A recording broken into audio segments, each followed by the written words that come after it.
Hello and welcome back. Today we are going to continue on looking at Pompeii and Herculaneum's politics. Okay, so last lesson we went over a general overview of what their politics looked at, including things like the institutions, what buildings that you might find these political factors in.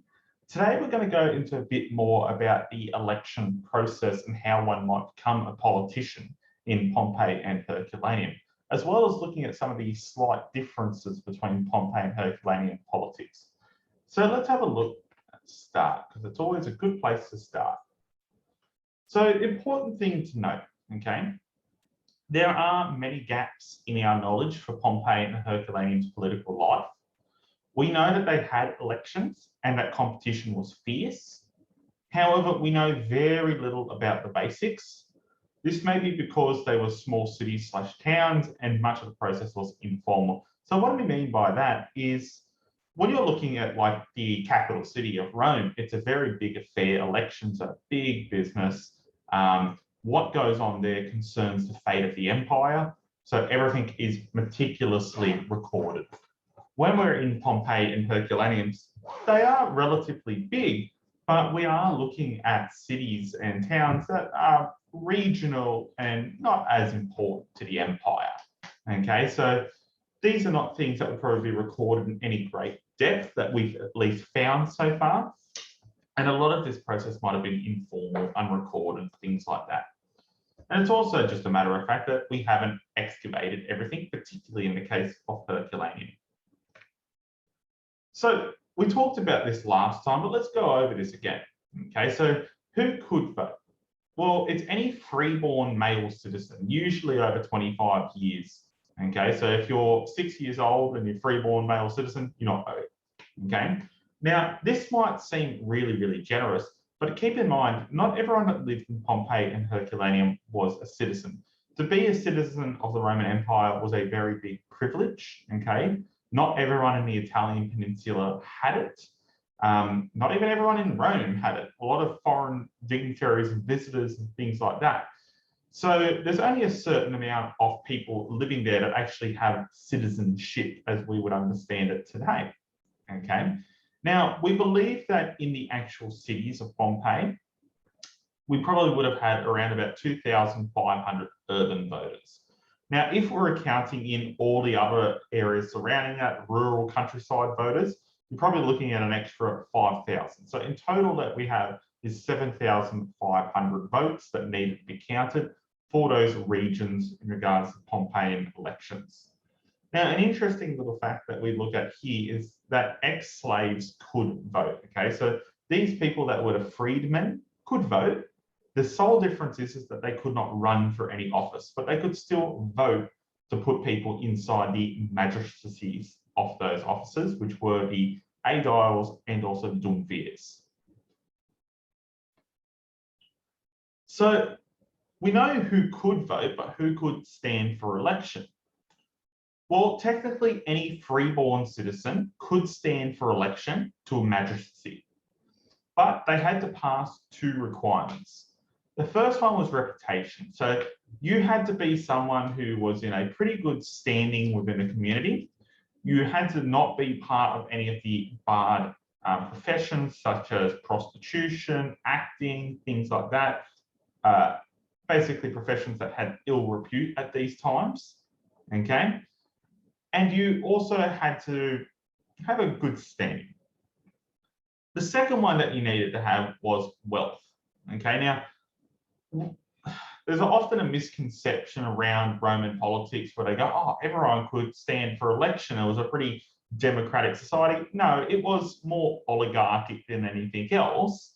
You still needed this sort of community factor and bonus to get standing in, but you also needed a certain degree of wealth to pay your way to stand for election. Now, this wasn't always a formal thing. For example, in Pompeii, you were just expected to give a 10,000 sesterce donation if you were a successful candidate in the election to one of the temples, okay? Now, theoretically, a poor person could run for that election and then get voted in, but they can't afford to make that donation. So they're going to find themselves out of that office really quickly. You also have the quinquennial censorship, which are the duumvirs that come every 5 years, that basically strike anyone out from the council that does not have a certain amount of wealth. Because in Roman politics, if you have wealth, that's a sign of prestige and things like that. And really, what sort of politician are you if you haven't got the wealth to sustain yourself, is their general thought.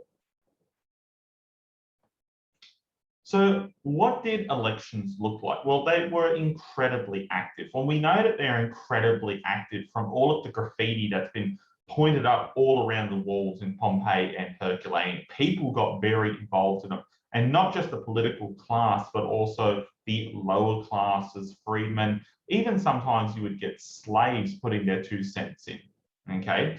And not all of it is good quality. You have a lot of people writing on walls going, "Oh, Quinquennius is a fantastic gentleman, I'd vote for him."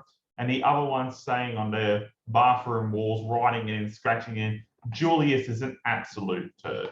Okay, so Roman politics is a strange thing, and Pompeii and Herculaneum is no different, but we know the people were certainly very involved in it. Now, when we're talking about elections, it's a bit different from how we might see elections nowadays, although it's certainly coming back to this way, where elections are very heavily centered around the individual and their quality, not so much their political stances. So what do we mean by that? Well, you could go out there and say, "You know what I'm going to do to get elected? I'm going to repair the roads. I'm going to get a tax cut. I'm going to do X, Y, and Z." And everyone will be like, "Yeah, cool, whatever." Okay, but I don't trust you. And that's the big thing in Roman politics. All of their politics, including that in Pompeii and Herculaneum, is based on the character and quality of the politician. If people do not think that you are a good person, or that you are trustworthy, or that you've earned the proper prestige to go for this job, then they're not going to go vote for you. And it was also considered sort of uncustomary to talk about those policy issues. Now, elections relied really heavily on the patronage system, which we've gone through before, which is basically all of the rich people in these rural towns and also in Rome itself would have clients, okay? So they are the patron, they're the client. And if you remember going through this, basically a patron would be there to represent their client's interests, to protect them, and occasionally defend them in courts and things like that, okay? And in return, the client gives the patron their support. So when we come to an election, it's not like people can sort of vote whoever they want. If you have a patron, you are expected to vote for them because they are out there looking out for you. So in an election, a big part of it is about getting more and more people underneath your client system and supporting them so they will support you when you try to go up the ladder. We also have lots and lots of programmata. Okay, and this is basically the propaganda that comes out from an election year. And this is all the things like Quinquennius will do this, or Quinquennius is a top-notch bloke. Okay, this is political propaganda, and we know that it's rife around Pompeii in particular. Now, everyone did get involved with supporting candidates, even those that could not vote. So you often see a lot of women establishing support for candidates. Freedmen that hadn't gained a vote yet, even sometimes slaves. But sometimes you don't want everyone supporting you, and we'll go through that a bit later on, because it's not always a good thing if you've got those undesirable elements of society saying they support you. So, of course, this is from the goddess of Roman history, Mary Beard, from the fires of Vesuvius, Pompeii lost and discovered. And this is one of her quotes describing who could elect and go get elected. "Status came at a price. To put it another way, when Pompeian voters were choosing between different candidates for office, they were choosing between competing benefactors or patrons. Old money counted for more than recently acquired wealth." So even though we said that this sort of wealth was a big aspect of getting elected, it didn't count for everything, okay? And we're not going to really trust someone his family's only just come into wealth we're going to trust this family with the really old wealth because they've earned prestige, they've built up the town. Can we really trust this new person that's just walked in kind of there? And then you're also competing between all these different benefactors and patrons. So we sort of looked at how could we win an election. These are the things that you would need to win it. But what about the things that might lose you an election? Well, if a candidate wanted to lose an election, which would be a very strange thing, here are some things that they could do. For example, they could write a manifesto themselves or sign it. So this is where basically you are stating, this is my political position. This is why I should be voted in. And this was a sort of no-no amongst Pompeii and Herculaneum and Rome itself, because that just looks incredibly arrogant, okay? And the Romans are big on looking humble. So what would you do? Well, your manifesto would normally be written by your family, friends, dependents, or even particular trade guilds. And you let them put out the word why you should be politicians, why you should be elected. Very different from our own things today, where you might see a candidate up on the television saying, this is why I should be prime minister, or this is why my party should lead. You don't do that in this, you let other people speak for you. Now, guaranteed, some of those people might be getting paid a little bit to go speak for you, but that's the accepted thing. You do not make an electoral promises about tax cuts, road maintenance, or a building program. Remember, it's not about what you're going to do, it's about who you are, okay? It's about the qualities of the individual. You have to prove that you're a good person and that you are worthy of being elected. But strangely enough, you do not boast about what they did in the past, okay? So, yes, things were rarely persuasive, that should say, okay? Usually a politician's not going to be coming up on stage and going, this is why you should vote for me. It's very declaratory. They basically just go, here's what I did. I'm not going to say whether it's great or not. I can just say some people thanked me for it, but I'm not going to bang on about it. You can make of that what you will. Okay, it's this sort of false humbleness, but the Roman people do not want to see their politicians basically saying, I am so great, look at the things I did, this is going to change the world for thousands of years. No, they want their politicians to be humble. So let's have a look at this idea of election graffiti. Okay, so graffiti was often found around about the time of an election, and there was constant things of people supporting others and saying, we call on this candidate to be elected. Okay, and graffiti was very prominent in Pompeii for politics. So let's have a look at this one, for example. Teacher Sema, with his boys, recommends Julius Simplex for the job. Now, this is an inscription found in the Forum Holitorium, which is in Pompeii, okay? And it's basically saying, this teacher in their school supports this person. If you like me and if you like our school, then you probably respect our opinion. So you should support this person as well, okay? Other things that we might have. If integrity in life is thought to be of any use, this man, Lucretius Fronto, is worthy great honour. Once again, focusing, really narrowing down on the qualities of that character. It's not about what they're going to do, these amazing things. It's about, this is a good man, you should vote for him. Our next one, all the worshippers of Isis called for Consul Helvius Sabinius as Agile. Okay, sorry, that's not meant to say consul there. What is this saying? We're associating groups here, okay? And we're basically saying this group supports this person. And very often you'd be wanting to get those group votes and basically saying, hey, if you're a worshipper of Isis, you should be voting for Helvius Sabinius, okay? Election graffiti was often spontaneous and could be carved or drawn anywhere. Now, this is a different thing from nowadays, because when we look at it, you see like those ads on the television for elections and things like that. Those are millions of dollars affairs, they're planned for months, everything like that. Pompeii and Herculaneum politics is quite different. Very often you'd be sitting at a bar and you'd be thinking about it and you'd carve in your message into that bar, okay? Now, of course, there's some times where they pay for it and they get it inscribed on the wall as a sort of their own campaign, But a lot of Pompeii and Herculaneum is simply, oh, well, I'm at a toilet. Here I am sitting in the cubicle. I'm going to carve this into the door. Then other people come into the toilet can read what I thought.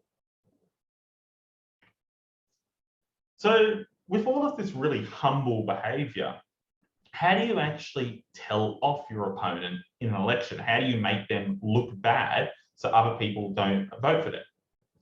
Well, it's a bit of a tricky thing, and you definitely cannot be seen to be doing it yourself, because that's very not humble.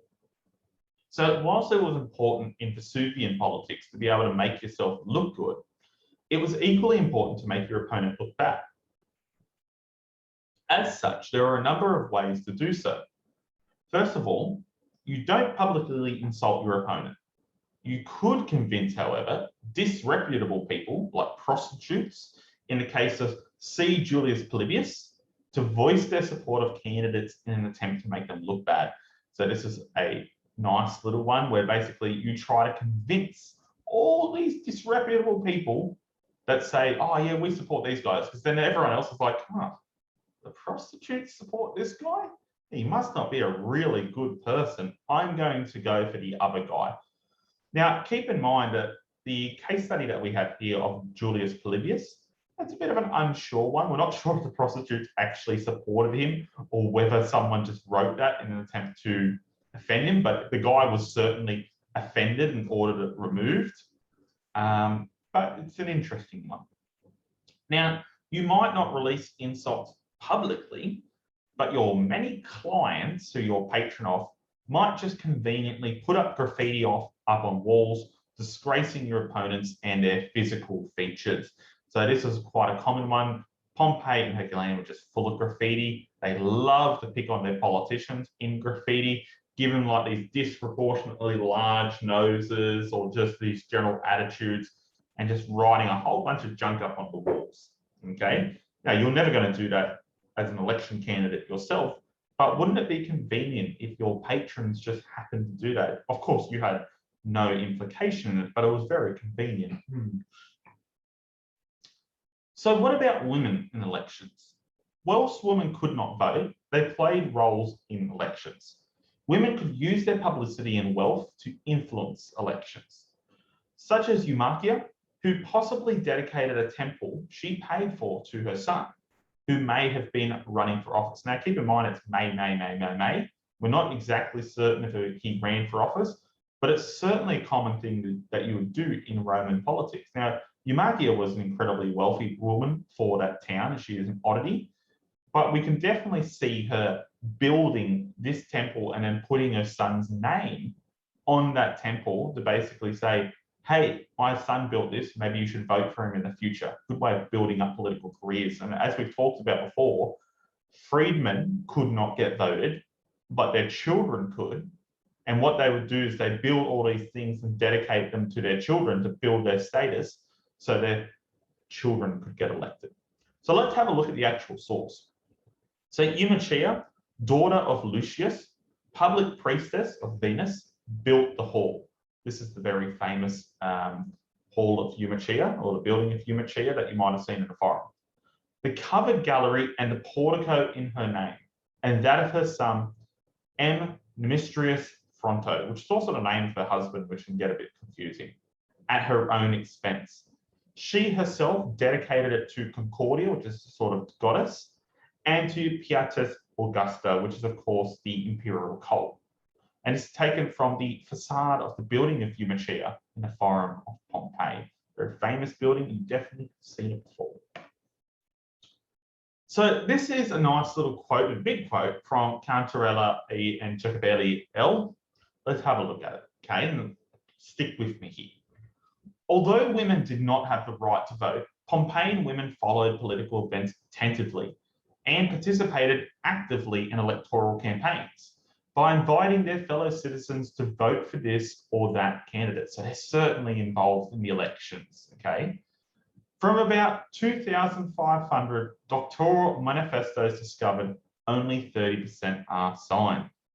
Among these, 52 were signed by women in favour of 28 different candidates. Okay, so women are really getting into this manifesto business and saying this is why you should vote for this person.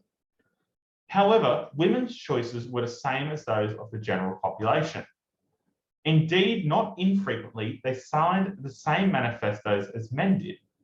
Presumably, they chose candidates on the basis of criteria similar to those of men. That is to say, relationships with relatives, patrons, clients, or allies. So even though we can see who these women are supporting, we're not really seeing like a sort of bucking off the trend and saying, oh, women are supporting completely different candidates. No, they're pretty much supporting the exact same ones as the men are, mainly because they're still based on these influences. They're basing it on who are their relatives choosing, who are their patrons, are the patrons running, who are their clients and allies. So, information about the status of the women involved in these activities is provided by the names of the signatories, amongst whom different genitalial surnames testified to the status of ingua, my apologies, I've got poor Latin at the moment, born free of those who border. Okay, so we're looking at their last names basically. However, together with the Latin names, about half of the total, there were also non-Latin ones. And in general, Greek names were a sign of servile origins. Therefore, even freed women participated in political life, in accordance with the high social status they could obtain, as seen by the case of Tyche. From Asalina's manifesto, we can also deduce that women of modest economic means, perhaps of servile origin, actively interested themselves in local politics. So what that whole last chunk is saying is, even if you're a poor woman, you could certainly still be active in politics, you'd still be interested. Even if you're a non-Latin woman, you're a Greek origin, you're certainly interested in politics, everyone participates, okay, including the women. And we can tell that by the names that have been signed at the end of manifestos. So what are the differences between Pompeii and Herculaneum's politics? Okay, well, for starters, we know far more about Pompeian politics than Herculaneum's, and this is largely due to the excavating of Pompeii's forum. We have excavated Pompeii's forum, and as we know, the forum is the beating heart of most Roman towns and cities, okay? It is where most of the politics and commerce will be conducted. The fact that we haven't really uncovered this in Herculaneum means that we're not going to really get a big view of what Herculaneum politics are going to be like, okay? So we're very light on the knowledge. So most politics questions are going to be about Pompeii. But it's really important that you say, we think it might have been the same in Herculaneum. However, we can't be sure due to the fact that we have not done the excavations yet. Now, we believe that both cities were governed in a similar structure with a Duumvir, Decurione, and so forth. So that institution and structure that we looked at last lesson, that can still be applied. So now we're going to start going through some famous politicians. Okay, now the two that you really need to know are these two. Marcus Holconus Rufus from Pompeii and Marcus Nunnius Bulbus from Herculaneum. Okay, now these are two very famous politicians that come from this region and include also running for certain positions. Okay, although you see that not all of them are actually politicians in these cities. Let's have a little read through. So Marcus Holconus Rufus, he came from an old family, the Holconii, one of the four wealthiest families in Pompeii, who dominated political office for generations. His family was extremely wealthy. Rufus is supposedly to have earned his fortune by operating a clay pit and brickworks along with his family's nationwide wine empire. Pliny referred to Holconian wine as a local speciality. He was 5 times elected as Duumvir and twice quinquennial. That quinquennial, if you've forgotten what that is the censor that gets elected every 5 years. So this guy is very entrenched in the Pompeian political system. According to the inscriptions, he funded the renovation of the Temple of Apollo, and in a much larger improvement project, he and his brother, at their own expense, built the covered gallery, the boxes and auditorium of the large theatre. So we've talked about this one before, the importance of public buildings to Pompeian politics. You basically don't get very far unless you fund the public and build for them. And this is how you generate your name and how people know you. He was also a patron of Pompeii, and as such was an intermediary between Pompey and the Emperor Augustus. In this semi-official role, he intervened with the powers in Rome on behalf of Pompey. So he would go to Rome to represent Pompey. He was awarded an honorary position as military tribune by Augustus on recommendations by the Pompeian community. So obviously the Pompeian community is very supportive of him. And a life-size statue, marble statue of Holconus Rufus, now in the Naples Archaeological Museum, once stood at the crossroads of the Via de Albinazza outside the Stabian Baths. Despite never being in the military, Rufus was dressed in the cuirass, breastplate of Mars, one of Augustus' divine protectors. Because of course you want to depict yourself as a brave and heroic figure. And this man is incredibly important, politically powerful, if he has a statue smack bang on the crossroads of the Via de Albinazza. I'm saying that wrong, but you know what I mean. So the next one that we look at, Marcus Nunnius Bulbus, okay, and he's from Herculaneum. Now, Marcus Nunnius Bulbus came from the richest and most influential family in Herculaneum. He had been a Roman governor of Crete in Cyrenaica, okay, which is a Roman possession in North Africa, which is pretty much West Egypt now, and also Libya, I think. He was a patron of Herculaneum, okay. Most important to remember, he's not actually a politician of Herculaneum, though. He's very influential, but he didn't become a politician. Now, at least 10 statues of him were erected at important sites around the town. He and his son, Marcus Jr., were depicted in magnificent marble equestrian statues that flanked the entrance of the Herculaneum Basilica, and the portrait statues of the rest of his family, Mother Vasiria, wife Volnicinia, and two dolls, probably named Nunnia the Elder and Nunnia the Younger, stood inside.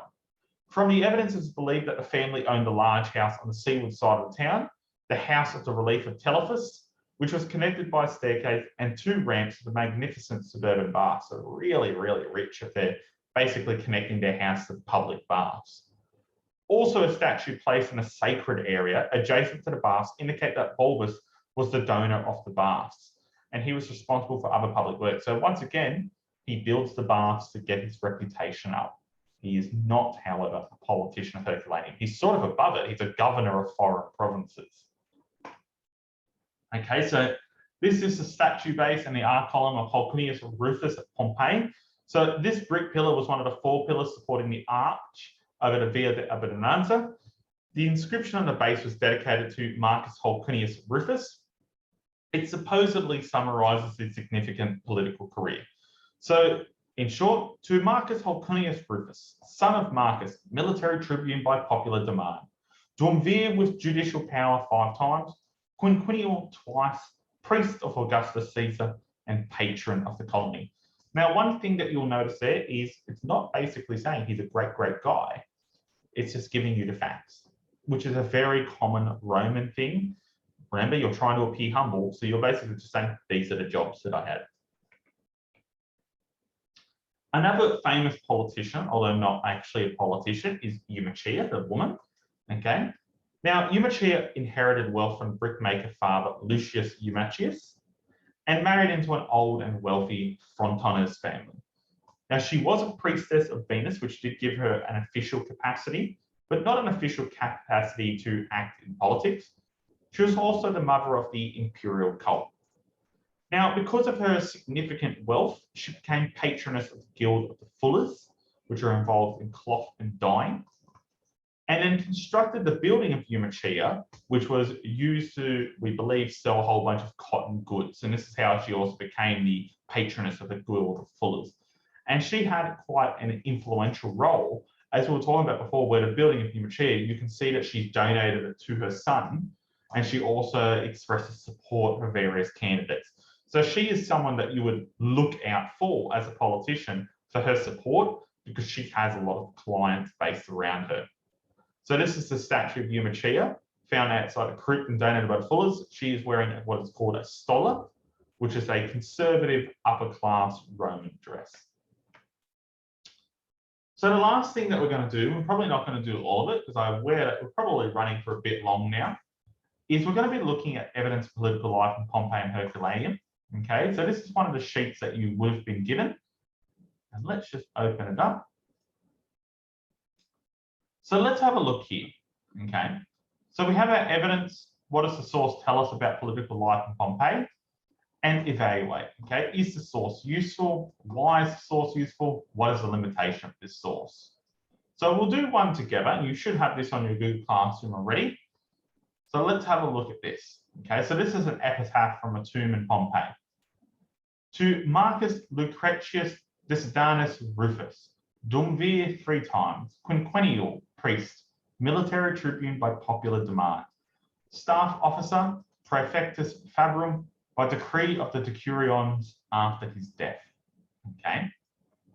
What does this source tell us about political life in Pompeii? Well, for starters, it gives us a whole bunch of political positions that we can look at. Okay. And we're looking at these and we go, okay, we're looking at the structure of Pompeian government. Okay. We know that Lucretius was an instrument of this government or a part of this government, and that he was honoured by the decurions, the order or the council, after his death, which means that he was probably either a very popular fellow or a very wealthy fellow. Okay. So is the source useful? Well, absolutely. It's telling us about the Pompeian political system and is giving us evidence of this system and the hierarchy of it. What's the limitations of the source? Well, it doesn't actually tell us much about what these positions are. And of course, it's an epitaph. So it's going to be in the most friendly manner possible. You're not going to have an epitaph on your tomb saying you're an absolute horrible person. Okay. Now you'll see here that you have other ones. I would recommend going through each of these and finishing off this table. So we'll end that now. I'm aware that this has probably gone for a bit long. So I will stop, and I hope you have a lovely day, and I will see you again another time.